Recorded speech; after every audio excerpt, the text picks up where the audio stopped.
गांव के कोने में एक पुराना टूटा फूटा घर था। उसमें सीता माँ रहती थी।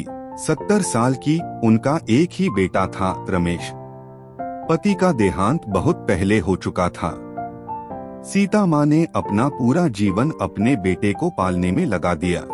रमेश बेटा, मैं तेरे मनपसंद के गोभी पनीर लाई हूँ। बेटा उठ के खड़ा हो। अरे माँ, आप आ गई। मेरी प्यारी माँ, आप मेरे लिए इतना करती हो, मेरी प्यारी माँ। अरे बेटा, अब हाथ धो ले, फिर तेरे लिए खाना बना देती हूँ। ले बेटा, मैं तेरे मनपसंद के छोले चावल बना कर ले आई। बेटा बेटा, सब तुझे ही खाना है, ठीक है?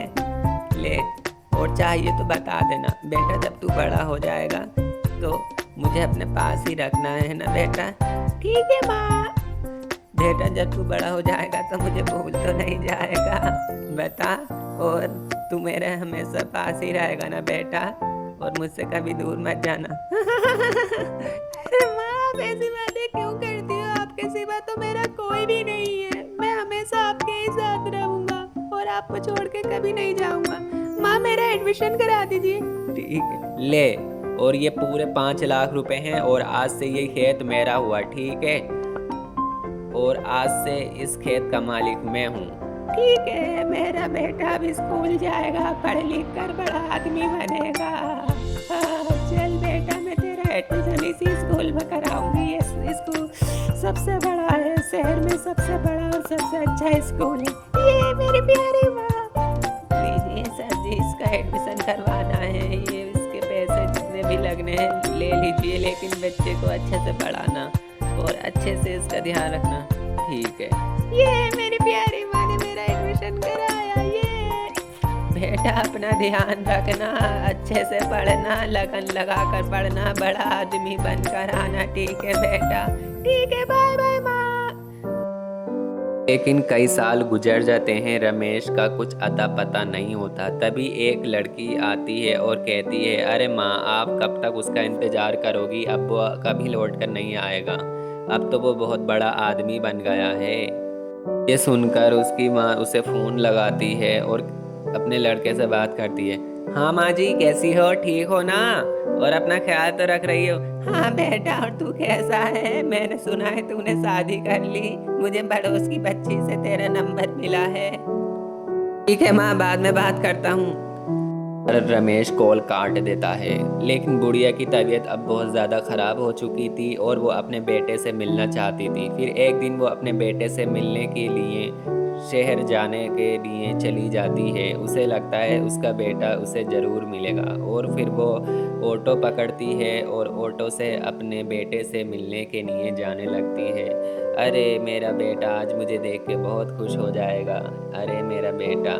फिर वो अपने बेटे का घर देख के चौंक जाती है, क्योंकि उसके घर बहुत ज़्यादा आलीशान और एक महल के जैसा था, बिल्कुल हरा भरा और बढ़िया टाइल्स पत्थर से लदा हुआ। इतना खूबसूरत घर देख के माँ चौंक जाती है और फिर गेट खटखटाती है। तभी वहाँ से एक रमेश की बहू गेट खोलती है। बूढ़ी माँ कहती है, मैं रमेश की माँ हूँ, रमेश से मिलने आई हूँ बेटी।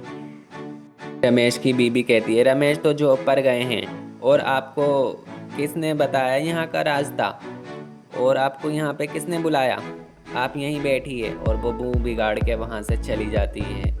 फिर रमेश की माँ अपने बेटे का इंतज़ार करने लगती है। कुछ देर बाद रमेश वहाँ पर आ जाता है। रमेश को देखकर वो बहुत ज़्यादा खुश हो जाती हैं, और फिर रमेश उनसे मिलता है और कहता है, अरे माँ, आप यहाँ पर इतनी जल्दी क्यों आ गई? मैं तो आपसे मिलने आ जाता। फिर रमेश की माँ कहती है, अरे बेटा, तू इतने दिनों से तो आया ही नहीं था, इसलिए मैंने सोचा मैं ही तुझसे मिल लेती हूँ। फिर रमेश अपनी माँ को घर में लेकर आ जाता है और कहता है, सविता देखो, मेरी माँ आई है, माँ के लिए चाय बना दो। सविता ये देख के बहुत ज़्यादा गुस्सा हो जाती है और कहती है, अरे वैसे इस घर में इतनी कम जगह है और आप इन्हें लेकर आ गए। वैसे ही हमारे बच्चे अब और सब इतना मुझसे नहीं होगा, और ये गुस्से में कहकर वहाँ से चली जाती है। फिर रमेश अपनी बीवी के कमरे में जाता है और उससे पूछता है, तुमने ऐसा क्यों करा? माँ के सामने तुमने इतना सारा सब कुछ क्यों करा? माँ का दिल टूट गया। फिर बहू कहती है, अगर आपको रखना है तो मुझे रखो या फिर अपनी माँ को रखो, लेकिन हम दोनों एक ही छत के नीचे नहीं रख सकते। अब तुम फैसला अपना खुद कर लो, समझ गए? ये सुनकर रमेश अपनी माँ के पास जाता है और अपनी माँ को सारी बात बता देता है और कहता है, माँ आप कुछ दिनों बाद आ जाना, जब मेरी बहू का दिमाग थोड़ा ठंडा हो जाएगा। अभी वो बहुत ज़्यादा गुस्से में है, इसलिए आप यहाँ से चली जाइए। फिर रमेश अपनी माँ को ये सब कहता है तो रमेश की माँ का दिल टूट जाता है और वो अपने बेटे के साथ अपने घर वापस जाने लगती है। फिर रमेश अपनी माँ को अपनी कार में बिठालता है और फिर गांव छोड़ने के लिए वापस चला जाता है। फिर रमेश जैसे ही अपनी माँ को कार से उतारता है, उसकी माँ रोने लगती है और कहती है, बेटा मेरे साथ घर चल। फिर रमेश घर आ तो जाता है, लेकिन वहीं से बाय बाय टाटा कहकर वापस जाने लगता है। ये देखकर रमेश की माँ बहुत ज़्यादा दुख हो जाती है और रोने लगती है। फिर वो जाके अपनी खटिया पे लेट जाती है और बहुत ज़्यादा रोने लगती है। ये सुनकर सभी पड़ोस के लोग आ जाते हैं और पूछते हैं, क्या हुआ? आप इतना गुस्सा में और इतने दुख क्यों हो? आप क्यों रो रही हो? फिर बूढ़ी औरत उठ के खड़ी हो जाती है और कहती है, ऐसा कुछ नहीं है, मेरा बेटा मुझे छोड़ने आया था और फिर वो वापस भी आएगा मुझे लेने के लिए, और वो मुझसे मिलने आता रहेगा। लेकिन कुछ दिनों बाद बुढ़िया की तबीयत बहुत ज़्यादा ख़राब हो जाती है और लड़का उनसे कभी मिलने नहीं आता। फिर लड़का उनसे मिलने नहीं आता, इसलिए उनकी इतनी ज़्यादा तबीयत ख़राब हो जाती है कि उनसे अब खड़ा भी नहीं होया जा रहा था। फिर एक दिन गांव वाले देखते हैं कि बुढ़िया घर से बाहर नहीं निकली है, इसलिए सब गांव वाले देखने जाते हैं, लेकिन वो देखते हैं, अरे बुढ़िया तो अब हमेशा के लिए सो गई है।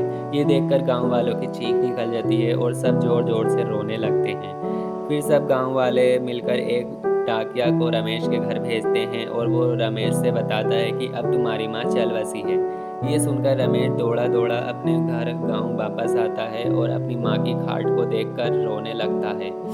फिर उसे पास में ही एक पत्र पड़ा मिलता है और वो उस पत्र को देखकर उस पत्र को उठाता है और उसमें पढ़ता है। उस पत्र में लिखा था, बेटा अब तू हमेशा खुश रहना, मैं तुझे हमेशा याद रखती थी, पर तू मुझसे मिलने नहीं आया। ये सुनकर बेटा रोने लगा और जोर जोर से रोने लगा, परंतु अब उसके रोने का कोई फायदा नहीं था, क्योंकि अब उसकी माँ दुनिया छोड़ के जा चुकी।